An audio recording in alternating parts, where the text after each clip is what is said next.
खेडेकर जरा जीवन कामात कुठे आहेत कोण देतात?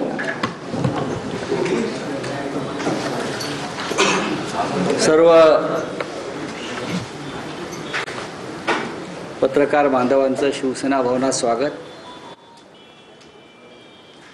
आजच्या पत्रकार खरं म्हणजे या फ्लोअरला माननीय शिवसेना पक्षप्रमुख उद्धव ठाकरे पत्रकार परिषदा घेतात.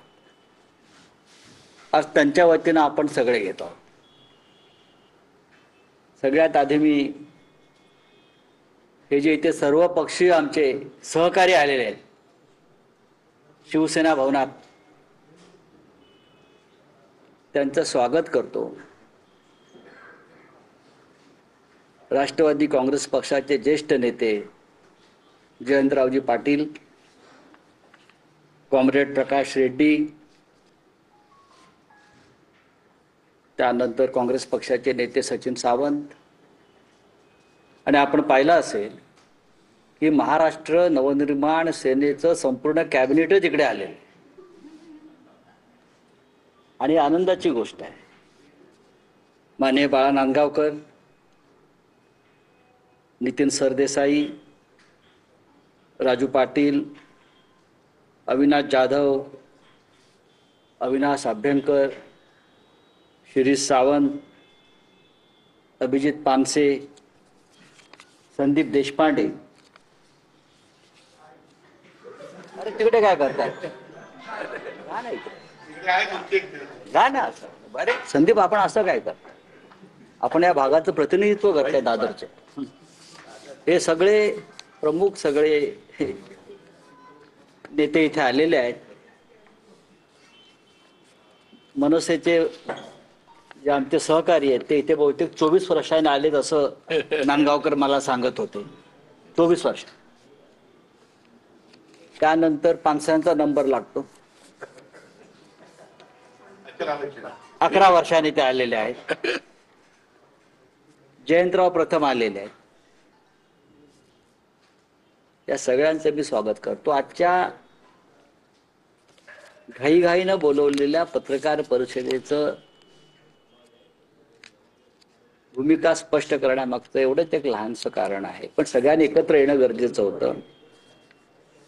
गेल्या काही दिवसापासून निवडणूक आयोगाच्या घोटाळ्यांबाबत महाराष्ट्रातील सर्व प्रमुख पक्ष एक लढाई लढतायत. ही लढाई राहुल गांधींच्या नेतृत्वाखाली आम्ही दिल्लीत लढतोय. त्यानंतर आता महाराष्ट्रामध्ये ही लढाई सुरू झालेली आहे. त्यातून काय निष्पन्न होईल याच्याविषयी शंका आहे. आजच महाराष्ट्र नवनिर्माण सेनेचा एक फार मोठा मेळावा गोरेगावला पार पडला आणि तेथे माननीय राज ठाकरे यांनी 2 मुद्दे मांडले. त्यांनी सांगितलं की मतदान करा किंवा करू नका. निवडणुकीचं मॅच फिक्सिंग झालेलं आहे आणि या मॅच फिक्सिंग विरुद्धच आपली ही लढाई आहे. महाराष्ट्राच्या यादीमध्ये 96 लाख बोगस मतदार आजही आहेत, म्हणजे जवळजवळ 1 कोटी. हे 1 कोटी मतदार आमच्या दृष्टीनं घुसखोरच आहे आणि या घुसखोरांना यादीतून बाहेर काढणं ही लोकशाहीची गरज आहे. हे मी यासाठी सांगतो आहे. कालच या देशाचे गृहमंत्री अमित शहा यांनी दिल्लीतल्या एका कार्यक्रमात सांगितलं की आम्ही घुसखोरांना शोधू आणि त्यांची नावं मतदार यादीतून बाहेर काढू. हे देशाच्या गृहमंत्र्यांचं कालचं वक्तव्य आहे आणि या निवडणूक कार्यक्रमाचे प्रमुख हे देशाचे गृहमंत्री असतात. आमचं त्यांना आव्हान आहे की महाराष्ट्राच्या निवडणूक यादीमध्ये घुसलेले 1 कोटी मतदार जे आहेत त्यांना तुम्ही आधी बाहेर काढा आणि या मोहिमेला महाराष्ट्रापासून सुरुवात करा.